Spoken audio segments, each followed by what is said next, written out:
অভিনেত্রী রাফিয়াত রশিদ মিথিলা ও পরিচালক সৃজিত মুখোপাধ্যায়ের সম্পর্ক নিয়ে দীর্ঘদিন ধরেই আলোচনা ও গুঞ্জন চলছে। দর্শক ও অনুরাগীদের কৌতূহলও যেন কিছুতেই কমছে না। তারা এখনও একসঙ্গে আছেন নাকি আলাদা পথে হাঁটছেন। তবে দুজনের কেউই এই নিয়ে এখন পর্যন্ত কোনো নির্দিষ্ট মন্তব্য করেননি। প্রসঙ্গত, মিথিলার প্রথম স্বামী জনপ্রিয় সঙ্গীতশিল্পী তাওসান। 2006 সালের 3 আগস্ট বিয়ে করেন তারা। তাদের বিবাহ বিচ্ছেদ হয় 2017 সালের জুলাই মাসে। এরপর 2019 সালের 6 ডিসেম্বর সৃজিত মুখার্জিকে বিয়ে করেন তিনি। সম্প্রতি বাংলাদেশের শীর্ষস্থানীয় দৈনিক প্রথম আলোকে দেওয়া এক সাক্ষাৎকারে মিথিলার ব্যক্তিগত জীবন নিয়ে প্রশ্ন করা হলে প্রথমে তিনি বিষয়টি এড়িয়ে যাওয়ার চেষ্টা করেন। কারণ হিসাবে অভিনেত্রী বলেন, এখনকার দিনে সাক্ষাৎকারের একটা অংশ কেটে নিয়ে এমনভাবে ছড়িয়ে দেওয়া হয় যাতে পুরো কথাটার মানেই বদলে যায়। এটাই আমার খুব অপছন্দ।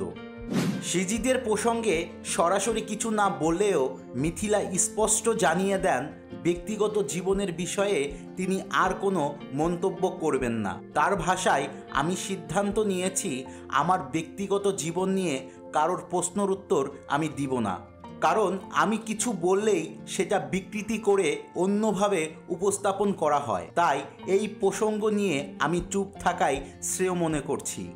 তবে প্রাক্তন স্বামী তাওসান রহমানের সঙ্গে তার সম্পর্ক নিয়ে মিথিলা খোলামেলা ছিলেন।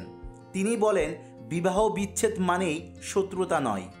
মানুষ ভাবে বিচ্ছেদ মানে পরস্পরের সঙ্গে সম্পর্ক শেষ, কিন্তু আসলে তা নয়। মতের অমিল থাকতেই পারে, কিন্তু এর জন্য কি একে অপরের প্রতি বিদ্বেষ পোষণ করব?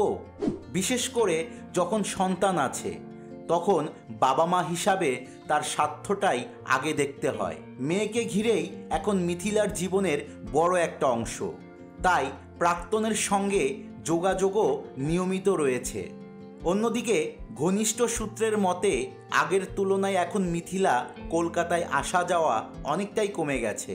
একসময় কলকাতার সিনেমা ও ওয়েব সিরিজে তাকে নিয়মিত দেখা গেলেও সম্প্রতি বছরগুলোতে সেই খবর আর শোনা যায়নি।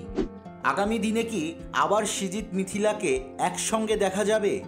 তবে তাদের সম্পর্ক নিয়ে রহস্য, কৌতূহল আর কানাঘোষা যে এখনও থামেনি তা বলাই যায়।